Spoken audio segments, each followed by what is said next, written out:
வணக்கம். இன்றைய முக்கிய செய்திகள். தேசிய நல்லாசிரியர் விருதிற்கு தமிழகத்தின் 2 ஆசிரியர்கள் தேர்வு செய்யப்பட்டுள்ளனர். இதற்கு முதலமைச்சர் விஜய் அவர்கள் வாழ்த்து தெரிவித்துள்ளார். தெலுங்கானா முதல்வரின் அமெரிக்க பயணத்திற்கு மத்திய அரசு அனுமதி மறுத்துள்ளது. திமுக செயற்குழு கூட்டத்தில் மாவட்ட செயலாளர்கள் அதிகபட்சம் 2 முறை மட்டுமே பதவி வகிக்கவும், கட்சி பதவிகளுக்கு வயது வரம்பு நிர்ணயிக்கவும் தீர்மானம் நிறைவேற்றப்பட்டுள்ளது. 22 கேரட் ஆபண தங்கத்தின் விலை சவரனுக்கு ரூபாய் 800 அதிகரித்து 1 சவரன் 1,19,600 ரூபாயாகவும் 1 கிராம் 14,950 ரூபாய்க்கும் விற்பனை செய்யப்பட்டு வருகிறது. இதனைத் தொடர்ந்து 1 கிராம் வெள்ளியின் விலை 270 ரூபாய்க்கு விற்பனை செய்யப்பட்டு வருகிறது.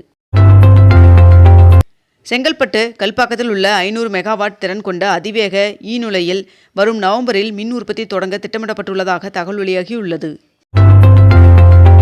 புதுச்சேரியில் நீட் அல்லாத இளநிலை படிப்பிற்கான 2ஆம் கட்ட கலந்தாய்வு குறித்து அறிவிப்பை சென்டாக் வெளியிட்டுள்ளது. தமிழகத்தில் அடுத்த 5 நாட்களுக்கு பரவலாக மழை பெய்ய வாய்ப்புள்ளதாக வானிலை மையம் தகவல் தெரிவித்துள்ளது. தமிழக விவசாயிகளுக்கு 50,000 புதிய மின் இணைப்புகள் வழங்கப்படும் என்று அமைச்சர் நிர்மல்குமார் அவர்கள் அறிவித்துள்ளார். புதுச்சேரி பல்கலைக்கழகத்தில் 2026-27 கல்வியாண்டிற்கான இளநிலை மற்றும் 5 ஆண்டு ஒருங்கிணைந்த பட்டப்படிப்புகளில் காலியாக உள்ள இடங்களை நிரப்ப 27ஆம் தேதி நேரடி மாணவர் சேர்க்கை நடைபெற உள்ளதாக தெரிவிக்கப்பட்டுள்ளது.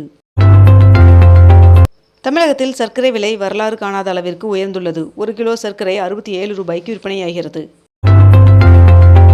தமிழகத்தில் நேரடி நெல் கொள்முதல் நிலையங்களின் எண்ணிக்கை 899ஆக உயர்த்தப்படும் என்று உணவுத்துறை அமைச்சர் தெரிவித்துள்ளார். மயிலாடுதுறை மாவட்டத்தில் துளி நீரில் அதிக பயிர் திட்டத்தின் கீழ் சிறு மற்றும் குறு விவசாயிகளுக்கு 100% மானியத்திலும், இதர விவசாயிகளுக்கு 75% மானியத்திலும் நுண்ணீர் பாசன கருவிகள் வழங்கப்பட உள்ளது என்று தெரிவிக்கப்பட்டுள்ளது. நடிகை சவுகார் ஜானகி அவர்கள் நேற்று உடல்நலக்குறைவின் காரணமாக காலமானார். இவரது மறைவிற்கு முதலமைச்சர் விஜய் அவர்கள் இரங்கல் தெரிவித்துள்ளார்.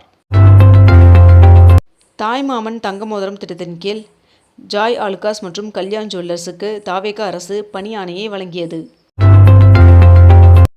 கொச்சி மெட்ரோ ரயில் நிறுவனத்தின் பெயரை கேரளம் மெட்ரோ ரயில் நிறுவனம் என மாற்றம் செய்ய மாநில அரசிற்கு அந்நிறுவனம் பரிந்துரை செய்துள்ளது. இந்திய விண்வெளி ஆராய்ச்சி நிறுவனத்தின் முன்னாள் தலைவர் எஸ். சோம்நாத் அவர்கள் ரிசர்வ் வங்கியின் நிர்வாக வாரியத்தின் பகுதி நேர இயக்குநராக நியமிக்கப்பட்டுள்ளார். திராவிட மாடல் ஆட்சியில் மாநிலம் முழுவதும் 35 லட்சம் மின் இணைப்புகள் வழங்கப்பட்டது என்று திமுக எம்எல்ஏ செந்தில் பாலாஜி அவர்கள் தெரிவித்துள்ளார். ஏடிஎம்மில் 4 முறைக்கு மேல் பணம் எடுத்தால் ஒவ்வொரு பரிவர்த்தனைக்கும் தலா 15 ரூபாய் கூடுதலாக ஜிஎஸ்டி வசூலிக்கப்படும் என்று எஸ்பிஐ அறிவித்துள்ளது.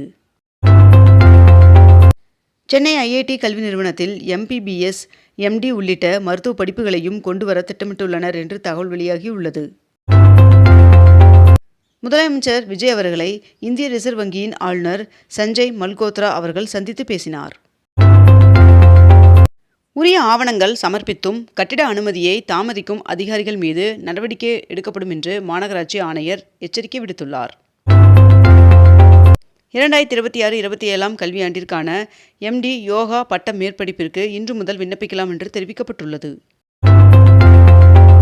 மேட்டூர் அணையின் நீர்வரத்து இன்று காலை நிலவரப்படி 10,579 கனஅடியாக உள்ளது. பருவமழை முன்னெச்சரிக்கையாக கால்வாய்கள் மற்றும் நீர்நிலைகளில் 11,790 மெட்ரிக் டன் வண்டல் ஆகாய தாமரைகள் அகற்றப்பட்டுள்ளது. தென்னிந்திய மாநிலங்கள் பரஸ்பர பேச்சுவார்த்தை மூலம் நீர் பிரச்சினையை தீர்க்க வேண்டும் என்று முதல்வர்கள் மாநாட்டில் உள்துறை அமைச்சர் அமித்ஷா அவர்கள் அறிவுறுத்தியுள்ளார். ஓய்வு பெற்ற அரசு ஊழியர்களுக்கு இடைக்கால மாத ஊதியத்தில் அகவிலைப்படி 60% உயர்த்தப்பட்டுள்ளதாக தெரிவிக்கப்பட்டுள்ளது. வடபழனி முருகன் சுவாமி கோவிலில் செப்டம்பர் 1ஆம் தேதி முதல் செல்போனுக்கு தடை விதிக்கப்பட்டுள்ளது. விழுப்புரம் மாவட்ட நிர்வாகம் மற்றும் வேலைவாய்ப்பு மையம் இணைந்து ஆகஸ்ட் 28ஆம் தேதி மாபெரும் தனியார் துறை வேலைவாய்ப்பு முகாமை நடத்த உள்ளது. சிபிஎஸ்இ பள்ளிகளில் நடப்பாண்டே மும்மொழிக் கொள்கையை அமல்படுத்துவதை மறுபரிசீலனை செய்யுமாறு ஒன்றிய அரசிற்கும் சிபிஎஸ்இக்கும் உச்சநீதிமன்றம் உத்தரவிட்டுள்ளது. கேரளாவில் ஓணம் பண்டிகைக்காக ஹோட்டல் முன்பதிவுகள் 69% அதிகரித்துள்ளதாக தெரிவிக்கப்பட்டுள்ளது. குமரி மாவட்டத்தில் உள்ள சுசீந்திரம் சுவாமி கோவில் உட்பட 5 முக்கிய கோவில்களில் செப்டம்பர் 1ஆம் தேதி முதல் செல்போன் பயன்படுத்த தடை விதிக்கப்பட்டுள்ளது. ஈரான் மீது எக்கனாமிக் டி-டே எனப்படும் மிகப்பெரிய பொருளாதார போரை தொடங்குவதாக அமெரிக்க அதிபர் டொனால்ட் ட்ரம்ப் அவர்கள் அறிவித்துள்ளார். மணிப்பூரில் நிலவும் சட்டம் ஒழுங்கு சூழல் காரணமாக அனைத்து கல்வி நிறுவனங்களுக்கும் ஆகஸ்ட் 20ஆம் தேதி முதல் 22ஆம் தேதி வரை 3 நாட்கள் விடுமுறை அறிவிக்கப்பட்டுள்ளது. வந்தே மாதரம் பாடலின் முதல் 2 பக்திகளை மட்டுமே பாடுவது என காங்கிரஸ் செயற்குழு கூட்டத்தில் முடிவெடுக்கப்பட்டுள்ளது. தஞ்சாவூர் ரயில் நிலையத்திலிருந்து இயக்கப்படும் சென்னை எழும்பூர் உழவன் ரயில் இன்று முதல் வருகின்ற 24ஆம் தேதி வரை தாம்பரம் ரயில் நிலையம் வரை இயக்கப்படும் என்று தெரிவிக்கப்பட்டுள்ளது. உணவு மற்றும் பானங்களில் 100% தூய்மை, 100% இயற்கை போன்ற வார்த்தைகளை பயன்படுத்துவதற்கு FSSAI கட்டுப்பாடு விதித்துள்ளது.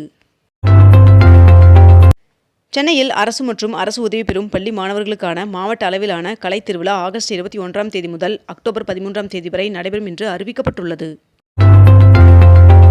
மேகதாதுவில் அணையை கட்டி நீரை சேமித்தால் தமிழ்நாடு, கர்நாடகா ஆகிய மாநிலங்கள் பயனடையும் என்று கர்நாடக முதல்வர் T.K. சிவக்குமார் அவர்கள் தெரிவித்துள்ளார்.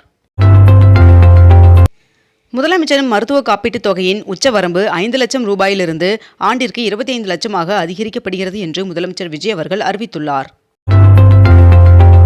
ஆவின் பால் கொள்முதல் விலையை லிட்டருக்கு 38 ரூபாயிலிருந்து 41 ரூபாயாக உயர்த்தி 110 விதியின் கீழ் முதலமைச்சர் விஜய் அவர்கள் அறிவித்துள்ளார். அதிகரித்து வரும் ஆன்லைன் நிதி மோசடிகளை தடுக்கும் வகையில் புதிய சிம் கார்டு வாங்குதல் மற்றும் விற்பனையில் மத்திய அரசு புதிய விதிகளை அமல்படுத்தியுள்ளது. எழும்பூர் ரயில் நிலைய மேம்பாட்டு பணியின் காரணமாக செப்டம்பர் 1ஆம் தேதி முதல் சில ரயில்களின் சேவையில் மாற்றம் செய்யப்பட்டுள்ளதாக தகவல் வெளியாகியுள்ளது. தொல்பொருட்கள் மற்றும் மாதிரிகளை அறிவியல் பகுப்பாய்வு மேற்கொள்ள நவீன தொல்லியல் ஆய்வகம் 2 கோடி ரூபாய் மதிப்பில் அமைக்கப்படும் என்று அமைச்சர் ராஜ்மோகன் அவர்கள் தெரிவித்துள்ளார். பஞ்சாப், உத்தரப்பிரதேசம், குஜராத்தில் அடுத்த ஆண்டு சட்டப்பேரவைத் தேர்தல் நடைபெற உள்ளது. இதனை முன்னிட்டு சட்டப்பேரவைத் தேர்தல் நடைபெற உள்ள மாநிலங்களுக்கான பாஜக பொறுப்பாளர்களை அக்கட்சியின் தலைவர் நிதின் நபீன் அவர்கள் நியமித்துள்ளார்.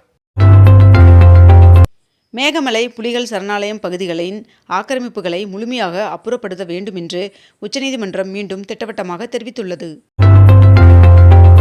கும்மிடிப்பூண்டி கூடூர் இடையே புதிய ரயில் வழித்தடத்திற்கு ஒன்றிய அமைச்சரவை ஒப்புதல் வழங்கியுள்ளது. புதுச்சேரி மகளிர் பொறியியல் கல்லூரியில் சென்டாக் மூலம் நடப்பு கல்வியாண்டில் சேரும் தகுதியான மாணவிகளுக்கு கல்வி கட்டண சலுகை அறிவிக்கப்பட்டுள்ளது.